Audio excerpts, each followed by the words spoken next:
Assalamualaikum warahmatullahi wabarakatuh.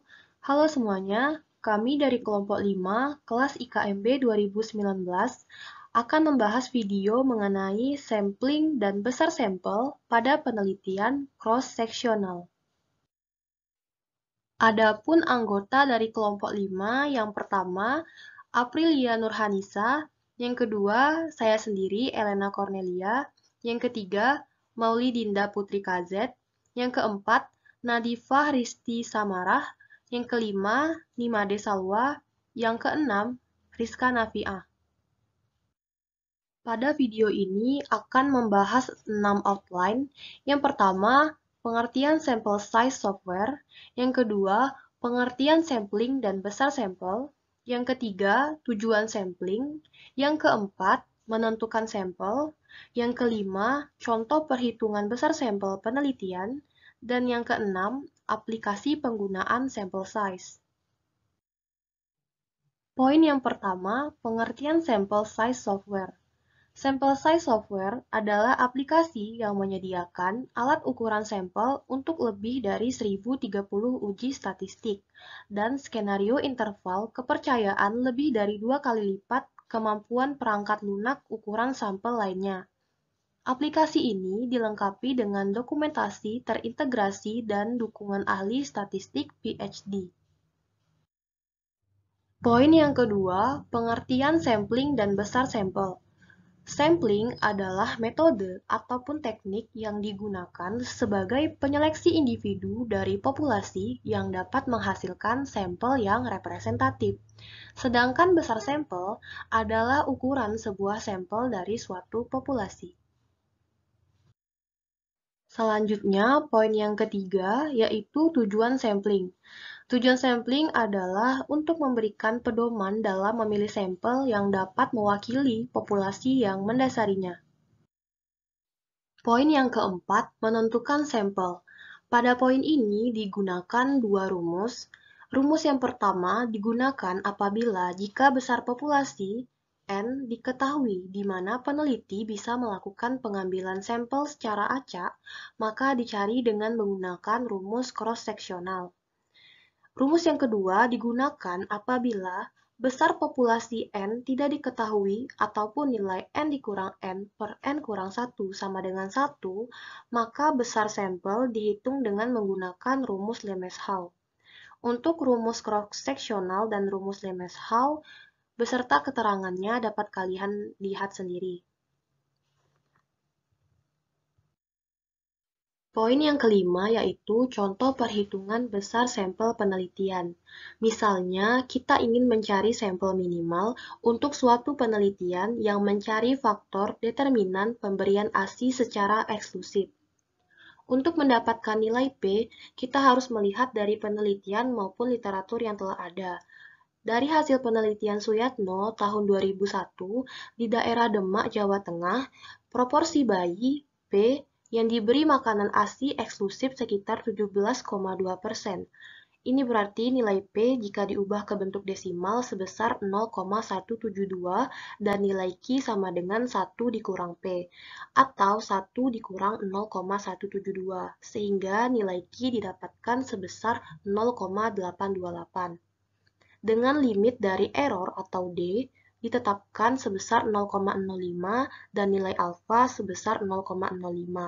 Maka jumlah sampel yang dibutuhkan sebesar, karena pada contoh soal ini tidak memiliki besar populasi, maka kita menggunakan rumus yang kedua yaitu rumus Lemeshow, di mana N atau jumlah sampel sama dengan Z kuadrat dikali P dikali 1 dikurang P per D kuadrat. Nilai 1,96 itu merupakan nilai Z pada tabel confidence interval, nilai 0,172 merupakan nilai P, nilai 0,828 merupakan nilai Q, dan 0,05 merupakan nilai D.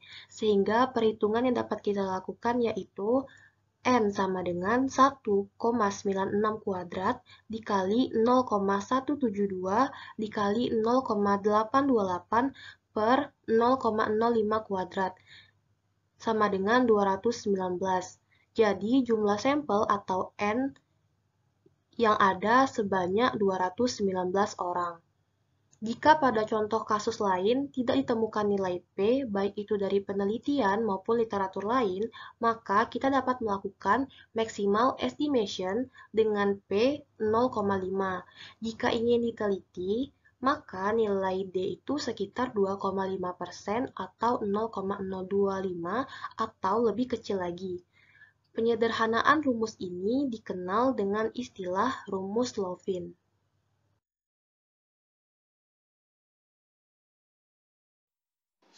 Selanjutnya, kami akan menjelaskan bagaimana penggunaan software sample size untuk menghitung besar sampel pada penelitian cross-sectional. Nah, setelah aplikasi kita download, kita bisa langsung membukanya dan tampilannya akan seperti berikut.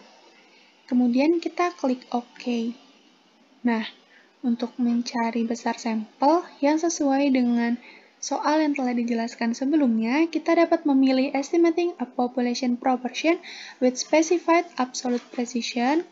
Kita klik, lalu kita pilih example 1.1.1, di mana di sini akan ada penjelasannya sedikit. Setelah itu, kita klik Evaluate untuk langsung menghitung besar sampelnya. Nah, tampilannya akan seperti ini. Setelah itu, pada soal tadi, kita dapat mengetahui bahwa nilai P adalah 0,172, di mana nilai ini diperoleh dari hasil nilai proporsi yaitu 17,2% atau 17,2 dibagi 100. Kemudian, untuk nilai D, pada soal telah ditetapkan yaitu 0,05, dan untuk confidence levelnya yaitu 95, karena nilai confidence level ini diperoleh dari 1 min alpha. Pada soal, nilai alpha yang digunakan adalah 0,05. Setelah itu akan langsung keluar nilai N, atau nilai besar sampelnya, yaitu 219. Itu artinya adalah bahwa besar sampel minimal yang diperlukan untuk penelitian cross-sectional ini adalah 219 orang, di mana hasil ini sesuai dengan hasil hitung pada rumus yang telah dijelaskan sebelumnya. Sample size ini digunakan karena penggunaannya lebih mudah untuk mencari besar sampel pada suatu penelitian, salah satunya pada penelitian cross-sectional. Berikut ini merupakan referensi yang kami gunakan dalam pembuatan video. Sekian pembahasan dari kelompok kami. Apabila ada kata-kata yang salah, mohon dimaafkan. Semoga video ini bisa bermanfaat bagi kita semua. Terima kasih dan wassalamualaikum warahmatullahi wabarakatuh.